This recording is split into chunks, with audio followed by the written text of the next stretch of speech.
22 जानेवारीला श्रीराम मंदिराचं अयोध्येमध्ये लोकार्पण करण्यात येणार आहे। याच पार्श्वभूमीवर आता नागरिकांना दिवाळी साजरी करण्याचं आवाहन करण्यात आलंय। यावरून उद्धव ठाकरेंनी भाजपवर निशाणा साधलाय। 22 जानेवारीला दिवाळी साजरी करा, पण दिवाळं निघाले त्यावर सुद्धा चर्चा करा, असा टोला त्यांनी लगावलाय। उद्धव ठाकरे 22 जानेवारीला नाशिकचा दौरा करणार आहेत। नाशिकच्या काळाराम मंदिरात दर्शन घेणार असून गोदातीरी आरती करणार असल्याचं त्यांनी सांगितलं। दरम्यान काळाराम मंदिरामधील पूजा राष्ट्रपतींच्या हस्ते व्हावी यासाठी राष्ट्रपतींना निमंत्रण सुद्धा देणार असल्याचं उद्धव ठाकरे म्हणाले। आणि 2 जानेवारीला दिवाळी साजरी करा, पण दिवाळं निघालं तर त्यावर चर्चा करा, असा टोला सुद्धा त्यांनी लगावलाय। आमदार अपात्रतेप्रकरणी आता उद्धव ठाकरेंची पक्षप्रमुख म्हणून निवड अमान्य करण्यात आली आहे। त्यानंतर आता उभाटा गटाकडून त्यांचा उल्लेख पक्षप्रमुखऐवजी कुटुंब प्रमुख करण्यात आलाय। विरोधकांना उत्तर देण्यासाठी उभाटा गटाकडून हे बॅनर लावण्यात आले आहेत आणि ठाण्यातून हे बॅनर लावण्यात आलेले असून ते लवकरच संपूर्ण राज्यभर झळकणार आहेत। कल्याण उल्हासनगर भागात हे कुटुंब प्रमुखाचे बॅनर्स लावण्यात आले। मिलिंद देवरांची शिंदेना साथ मिळाल्यास मुंबईत शिवसेना आणखी भक्कम होईल। त्यांच्या मनात मुख्यमंत्र्यांच्या नेतृत्वात काम करण्याची इच्छा असेल तर त्यांनी शिवसेनेमध्ये प्रवेश करावा, असं वक्तव्य उदय सामंत यांनी केलं। उद्योगमंत्री उदय सामंत रत्नागिरी दौऱ्यावर असून यावेळी त्यांनी नगर परिषदेच्या विविध विकास कामांची पाहणी केली आणि सोबत जिजामाता उद्यान आणि शिवसृष्टीच्या कामांची सुद्धा पाहणी केली असून या कामांसाठी आवश्यक तो निधी दिला जाईल, असं आश्वासन त्यांनी दिलं। 13 जानेवारीला होणाऱ्या बीडमधील ओबीसी एल्गार मेळाव्यामध्ये भुजबळांनी येऊ नये यासाठी मराठा समाज आक्रमक झालाय। मात्र भुजबळांनी ट्विट करत त्यांची भूमिका मांडली आहे आणि मी येतोय, तुम्ही देखील या। जातीय द्वेषातून हल्ले झाले तरीही मी बीडच्या सभेत येणारच आणि भव्य ओबीसी मेळावा घेणार, असा इशारा त्यांनी मराठा आंदोलनकर्त्यांना दिला। बीडमध्ये ओबीसी महाएल्गार सभेचं आयोजन करण्यात आले, तर या सभेला ओबीसी नेते आणि मंत्री छगन भुजबळ उपस्थित राहतील। ओबीसीमधून मराठा आरक्षण देऊ देणार नाही, अशी भूमिका ओबीसी नेत्यांनी घेतली। याच पार्श्वभूमीवर आता संपूर्ण राज्यभरात ओबीसी महाएल्गार सभेचं आयोजन करण्यात येते आणि धनंजय मुंडे, पंकजा मुंडेंना या सभेचं निमंत्रण देण्यात आले। बीडमध्ये भुजबळांची ओबीसी महाएल्गार सभा होती। या सभेची तयारी आता कार्यकर्त्यांकडून करण्यात येते। या सभेला भाजप नेत्या पंकजा मुंडे आणि मंत्री धनंजय मुंडे यांनाही निमंत्रण देण्यात आले। या मेळाव्याकडे आता सगळ्या ओबीसी समाजाचं लक्ष लागलं। दिल्लीचे मुख्यमंत्री अरविंद केजरीवाल यांना ईडीनं पुन्हा एकदा समन्स बजावलाय। केजरीवाल यांना ईडीचं हे चौथा समन्स आहे। 18 जानेवारीला ईडीनं केजरीवाल यांना हजर राहण्यास सांगितलं होतं। यापूर्वीच्या 3 समन्सना अरविंद केजरीवाल हजर राहिले नव्हते, तर आता चौथ्या वेळेस तरी केजरीवाल ईडी समोर जात आहेत का, याकडे आता सगळ्यांचं लक्ष लागलं।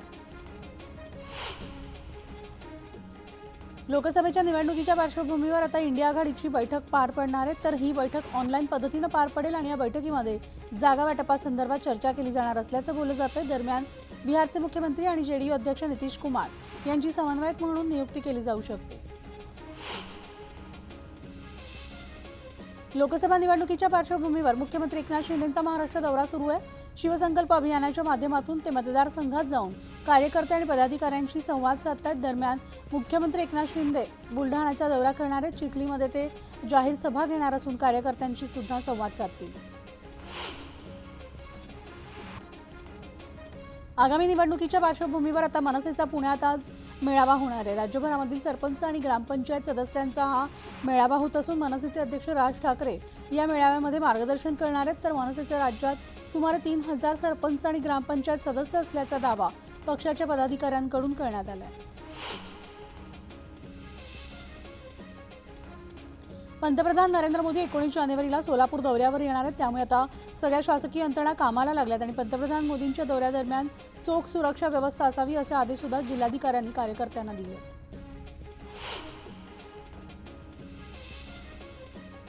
उपमुख्यमंत्री अजित पवार आज बारामती दौऱ्यावर आहेत। त्यांनी शहरामधील विविध विकास कामांची पाहणी केली आहे, तर मेडदीतल्या आयुर्वेदिक वैद्यकीय महाविद्यालयाची सुद्धा त्यांनी पाहणी केली आहे। अजित पवार आज दिवसभर बारामतीचा दौरा करणार असून विद्या प्रतिष्ठान इथं ते जनता दरबार घेणार आहेत। तर वाशिम जिल्ह्यामधील 491 ग्रामपंचायतींचा 15व्या वित्त आयोगाअंतर्गत निधी वितरणाची पीएफएमएस प्रणाली मागील 2 महिन्यांपासून बंद पडली आहे। त्यामुळे आता ग्रामपंचायतींमधील कामं ठप्प झाली आहेत। तर सरपंच सेवा महासंघानं प्रशासनाकडे ही प्रणाली त्वरित चालू करण्याची मागणी सुद्धा केली आहे। वसंतदादा पाटील यांच्या संस्कृती आणि विचाराचे आम्ही आहोत, त्यामुळे पळ काढण्याचा किंवा भाजपसोबत जाण्याचा प्रश्नच येत नाही. लोकसभेची निवडणूक लढणार असून ती जिंकणारच असा विश्वास काँग्रेसचे प्रदेश उपाध्यक्ष विशाल पाटील यांनी व्यक्त केला आहे. आगामी लोकसभा निवडणुकांसाठी महायुतीची जोरदार तयारी सुरू आहे. याच पार्श्वभूमीवर आता साताऱ्यामध्ये 14 जानेवारीला महायुतीमध्ये मेळावा होणार आहे. सातारा माढा या दोन्ही मतदारसंघामधून संपूर्ण ताकदीनं लढण्यास महायुती सज्ज आहे, असा दावा सुद्धा पालकमंत्री शंभूराज देसाई यांनी केला आहे. लोकसभा निवडणुकीच्या पार्श्वभूमीवर आता महायुतीची समन्वय समिती गठीत करण्यात आली आहे. 14 जानेवारीला धाराशिवमध्ये महायुतीचा मेळावा होणार आहे आणि या महामेळाव्याला भाजप आमदार राणा जगजितसिंग पाटील, आमदार ज्ञानराज चौगुले यांच्यासह महायुतीचे सदस्य उपस्थित राहणार आहेत. जरांगे पाटलांच्या आव्हानानंतर आता मराठा क्रांती मोर्चा आणि सकल मराठा संघटना एकत्र आल्यात. दोन्ही संघटनांनी एकत्र येत या संघटनेचं नाव सकल मराठा क्रांती मोर्चा असं ठेवण्यात आलंय. पुढील काळामध्येही या संघटना एकत्र काम करतील असं जरांगे पाटील म्हणाले. तुळजापूर सोलापूर रेल्वे मार्गाच्या भूसंपादनाचा वाद चिघळलाय.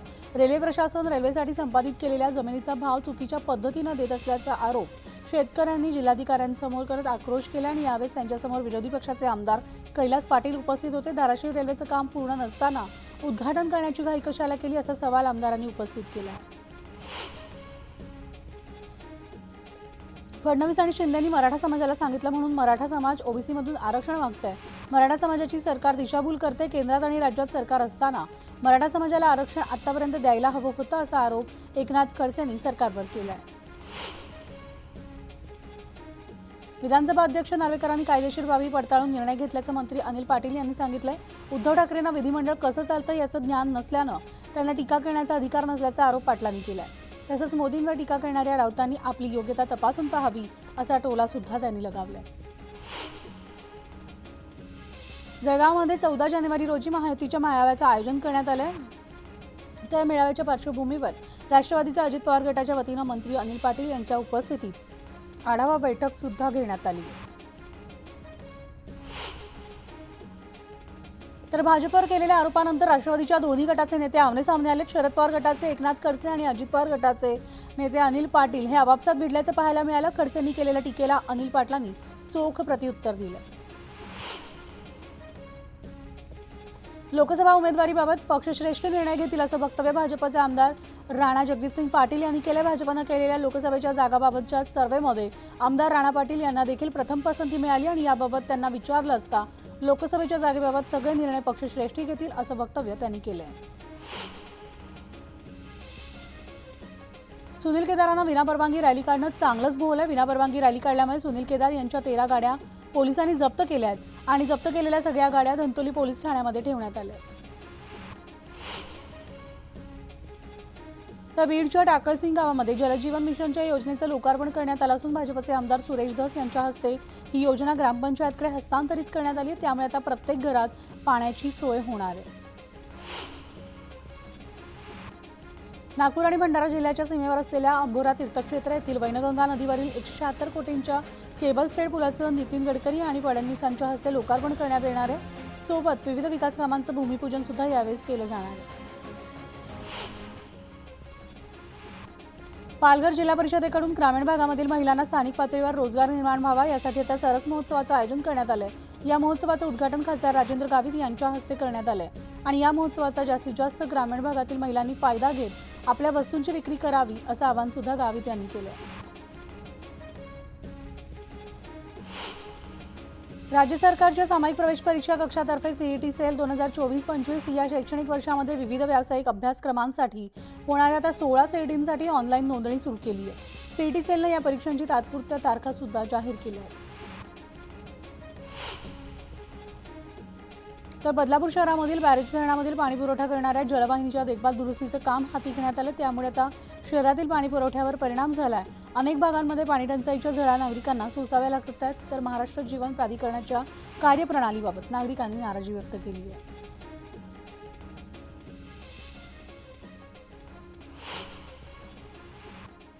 आणि यानंतर थेट आपण जाणार आहोत कल्याणमध्ये. उद्धव ठाकरे या ठिकाणी बोलतात. आज उद्धव ठाकरे कल्याण डोंबिवलीच्या दौऱ्यावर आहेत. सांगण्याची गरज नाहीये, पण त्याच्यानंतर जानेवारी शेवट असेल किंवा फेब्रुवारीचा पहिला आठवडा संपूर्ण कल्याण लोकसभा मतदारसंघातल्या कार्यकर्त्यांचे एक शिबिर घ्या.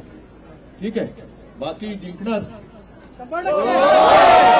गद्दारांना गाडणार, शिवसेनेचा खरा भगवा लोकसभेवरती भडकणार. तुम्हाला लाख लाख शुभेच्छा. धन्यवाद. जय हिंद, जय हिंद.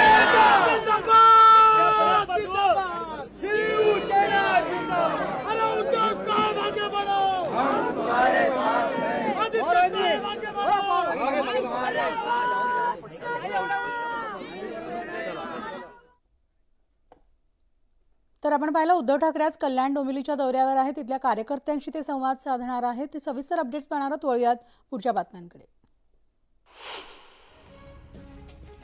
कोरोनानंतर दुपारच्या टप्प्यामध्ये पुणे ते लोणावळा दरम्यान आता बंद असलेली लोकल सेवा जी आहे ती सुरू करण्याचा निर्णय रेल्वे प्रशासनाने घेतलाय. त्यामुळे विद्यार्थ्यांचं कामानिमित्ताने प्रवास करणाऱ्या फायदा होणार आहे. शिवाजीनगर येथून दुपारी 12:05 ही लोकल सोडण्यात येणार आहे.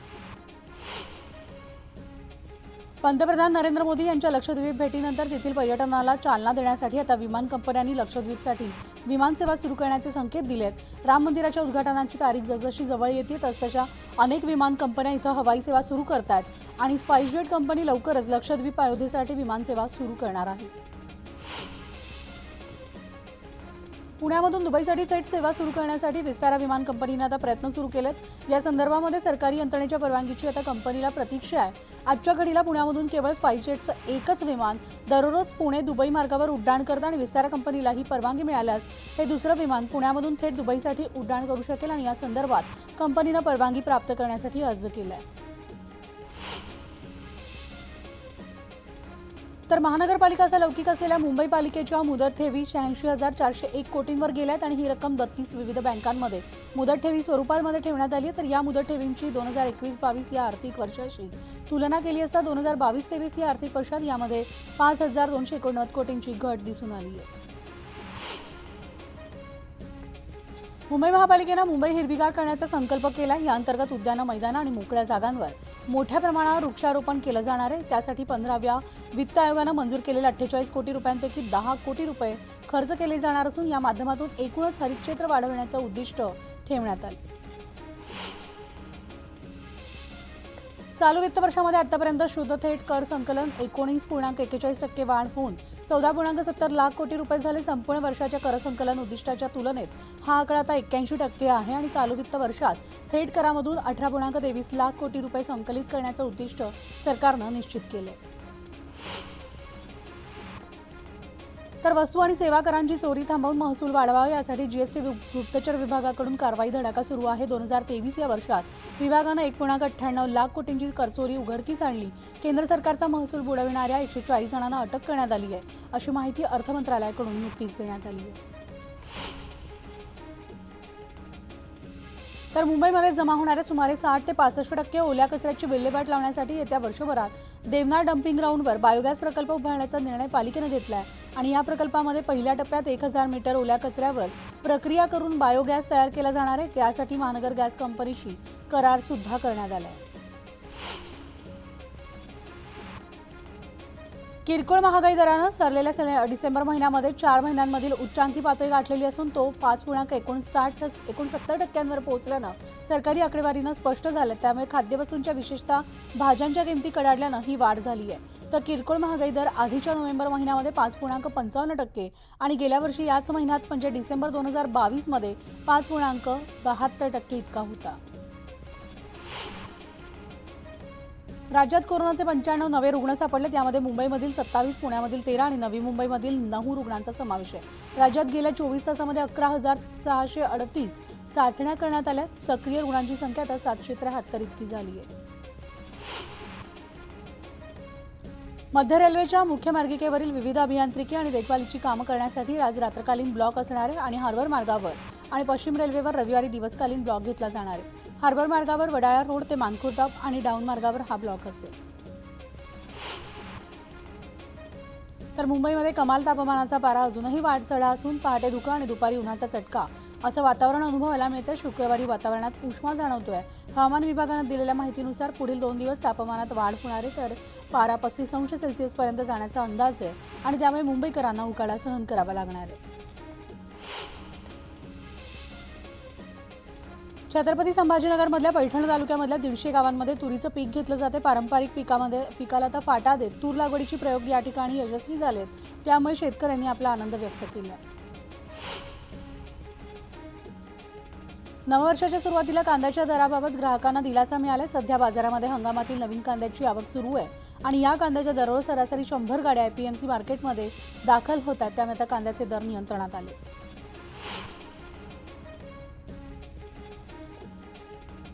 तर रावेर येथील भोंडवे गावामधील शेतामध्ये रब्बी पिका हंगामातील ज्वारीचं पीक जोमात आलं आणि वातावरणामधील बदलाव आणि त्याचबरोबर अवकाळी पाऊस याचा कोणताही परिणाम ज्वारी पिकावर झालेला नसून ज्वारीला पुण्यामधल्या शिवाजी मार्केटमध्ये चांगला भाव मिळण्याची आशा शेतकऱ्यांना वाटते आहे. दुष्काळामध्ये 13वा महिना असल्यासारखी परिस्थिती निर्माण झाली असून एकीकडे धरणांनी तळ गाठलेला असताना दुसरीकडे आता शेकडो विद्युत मोटारी लावत अवैधरित्या पाण्याची चोरी केली जाते. या चोरांवर लवकरात लवकर कारवाई करण्याची मागणी ग्रामस्थांकडून करण्यात येते. मुळशी तालुक्यामधल्या भाषणसूस रस्त्यावरील पुणे पालिकेचा कचरा प्रक्रिया प्रकल्प नांदेमुळशी येथील स्थलांतरित करणार आहेत. मात्र त्याला आता नांदे ग्रामस्थांनी आणि ग्रामपंचायतीनं विरोध दर्शवला आहे.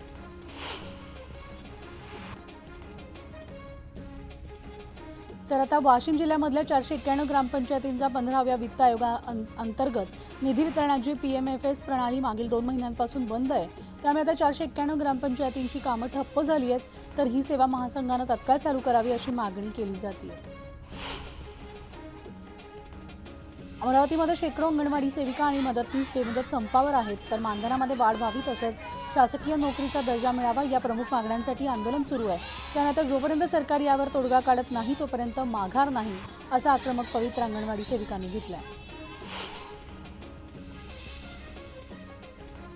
तर देहू नगर पंचायत प्रशासनानं थकीत मिळकत कर वसुलीसाठी थकबाकीदारांच्या घरासमोर ढोल पथकाद्वारे ढोल वाजवून कर वसूल करण्यास सुरुवात केली आहे. 13.5 कोटी रुपये मिळकत कर थकबाकी आहेत आणि त्यापैकी 2.25 कोटी रुपयांची वसुली झाली आहे. गोंदियामधल्या उद्धव ठाकरे गटाचे शहर अध्यक्ष लोकेश यादव यांच्यावर 2 दिवसांपूर्वी गोळीबार करण्यात आला होता. या प्रकरणी 4 संशयित आरोपींना पोलिसांनी ताब्यात घेतलं आणि अधिकचा तपास आता सुरू आहे. शरद मोहोळ हत्या प्रकरणी पिस्तुलासाठी रसद पुरवणाऱ्या तिघांना पुणे पोलिसांनी अटक केली आणि यामागचा मास्टरमाइंड नक्की कोण आहे याचा शोधही पुणे पोलिसांकडून सुरू आहे. नागपूर पोलिसांनी केलेल्या कारवाईमध्ये विशाखापट्टणमवरून येणाऱ्या कंटेनरवर पोलिसांनी ताब्यात घेतलेल्या या कंटेनरमध्ये जवळपास 49 लाखांचा गांजा पोलिसांनी जप्त केलाय. तर गांजाची वाहतूक करणाऱ्या दोघांना पोलिसांनी ताब्यात घेतलंय. मुंबईकडे जाणाऱ्या मार्गावर मुंबई गुन्हे शाखेच्या वतीनं सापळा रचून कारवाई करत 3 आरोपींचं 4 ट्रक भरून गांजा जप्त करण्यात आला. यावेळेस 1,39,18,000 रुपयांचा मुद्देमाल जप्त झाला आणि यासंबंधी अधिकचा तपास सुरू आहे. नागपूर जिल्ह्यामधील पेंच व्याघ्र प्रकल्पामधील वाघांची संख्या वाढलेली असून जंगलालगतच्या गावांमध्ये राहणाऱ्या नागरिकांची त्यामुळे आता हे वाघ अडवत आहेत. नागरिकांना घाबरवण्याचा सुद्धा प्रयत्न वाघाकडून सुरू असल्याची माहिती नागरिकांनी दिली. तर नागपूर ग्रामीणचे ठाकरे गटाचे जिल्हाध्यक्ष देवेंद्र गोडबोले यांच्यासह 9 जणांना अटक केली आहे. सरकारी कामामध्ये अडथळा निर्माण केल्याप्रकरणी कार्यकर्त्यांना अटक झालेली असून याच कार्यकर्त्यांनी राहुल नार्वेकरांविरोधात आंदोलन केलं होतं. छत्रपती संभाजीनगरमध्ये अल्पवयीन मुलीसोबत तिच्याच मावशीच्या नवऱ्यानं अत्याचार केल्याची धक्कादायक घटना समोर आली आहे. या प्रकरणी 50 वर्षीय मुलीच्या मावशीच्या नवऱ्यावर गुन्हा दाखल केलेला असून त्याला अटक करण्यात आली आहे. मराठी पाटी न लावणाऱ्या दुकानदारांविरोधात मुंबई महापालिकेकडून कारवाईचा बडगा उगारलाय. 28 नोव्हेंबर 2023 ते 10 जानेवारी 2024 या कालावधीत 70,075 दुकानांनी मराठी पाट्या लावल्यात आणि 2,000हून अधिक दुकानदारांनी मराठी पाट्या लावण्याकडे अद्यापही पाठ फिरवली आहे. या विरोधात आता कारवाई सुरू आहे. ज्येष्ठ शास्त्रीय गायिका प्रभा अत्रे यांचं पुण्यामध्ये निधन झाले. वयाच्या 92व्या वर्षी त्यांनी अखेरचा श्वास घेतलाय. पद्मश्री, पद्मभूषण, पद्मविभूषण या पुरस्कारांनी त्यांना सन्मानित करण्यात आलं. सोलापूरचं ग्रामदैवत सिद्धरामेश्वरांच्या यात्रेला आजपासून सुरुवात झाली आहे. सोहळ्याच्या पहिल्याच दिवशी यनिमज्जन म्हणजेच तैलाभिषेक सोहळ्यानं या यात्रेला सुरुवात झाली असून मागील 900 वर्षांपूर्वीची ही परंपरा अविरतपणे सुरू आहे. सिद्धरामेश्वरांनी स्थापन केलेल्या शहरामधील 68 लिंगांना तैलाभिषेक करून या सोहळ्याची सुरुवात झाली आहे. तर हिरवा येथील मानाच्या 7 नंदीध्वजांचं माजी केंद्रीय गृहमंत्री सुशीलकुमार शिंदे, काँग्रेस आमदार प्रणिती शिंदे यांच्यासह प्रशासनामधील अधिकाऱ्यांनी दर्शन घेतलं. राम मंदिराच्या प्राणप्रतिष्ठापनेच्या सोहळ्यासाठी कल्याणमध्ये विशेष कंदील बनवण्यात येतात. तर या कंदिलावर श्रीराम, लक्ष्मण, सीता आणि हनुमानाचे फोटो लावण्यात आले.